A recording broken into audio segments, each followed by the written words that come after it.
బుజ్జి ఆ పాపకి ఉయ్యాల ఫంక్షన్ చేయాలంటుంటే ఇంకా ఆదికేశవ పాపం ఆ పాపకి తన మెడలో ఉన్న చైన్ వేస్తాడనమాట. అది చూసి కోపంతో రగిలిపోతుంటుంది మన రమ్య. ఎందుకనంటే రమ్యకి ఆ పాప అనాథ పాప అంటే మేబీ అంత బాధ కలిగేది కాదేమో. ఆదికేశవ్‌కి వేరే అమ్మాయికి పుట్టింది అని చెప్పేసి నమ్ముతుంది కాబట్టే ఈ బాధంతా. అయితే ఇంకా ఆదికేశవ రానన్నా, మీ అమ్మ వస్తూనే ఉందమ్మా, మీ అమ్మ కోసం వెయిట్ చేస్తానన్నా కూడా బుజ్జి బలవంతంగా లాక్కెళ్ళి ఉయ్యాల ఫంక్షన్ చేయిస్తాడు.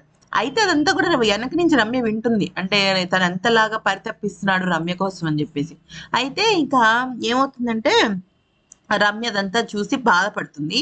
ఈ లోపు ఆదికేశవ్ వెళ్ళిపోతే మల్లిక అని డాన్స్ చేస్తుంటే ఈ లోపు లోపలికి వస్తుంది అనమాట రమ్య. రమ్య లోపలికి వస్తే అప్పుడు బుజ్జి అంటాడు, అమ్మా నువ్వు వచ్చావు కదమ్మా, నువ్వు కూడా అక్షింతలు వేసి బ్లెస్ చేయమ్మా మన మన చెల్లిని అంటే అంటుంది. నేను చెయ్యను అంటే, అమ్మ చెల్లి ఏం చేసిందమ్మా నీకు అన్యాయం అంటే, అప్పుడు నిజంగానే రమ్య మనసు మార్చుకుంటుంది. నిజమే కదా, తప్పు చేసింది మా ఆయన వీళ్ళమ్మ, ఈ పాప ఏం చేస్తుంది పాపం చిన్నపిల్ల, సర్లే దీవిద్దామని చెప్పేసి అక్షింతలేసి దీవిస్తుంది అనమాట. దీవిస్తే ఇంకా బుజ్జి హ్యాపీ అయిపోతాడు. చెల్లి నిన్ను మా అమ్మ దీవించింది చెల్లి, ఎంత అదృష్టవంతురాలు అని అంటారు.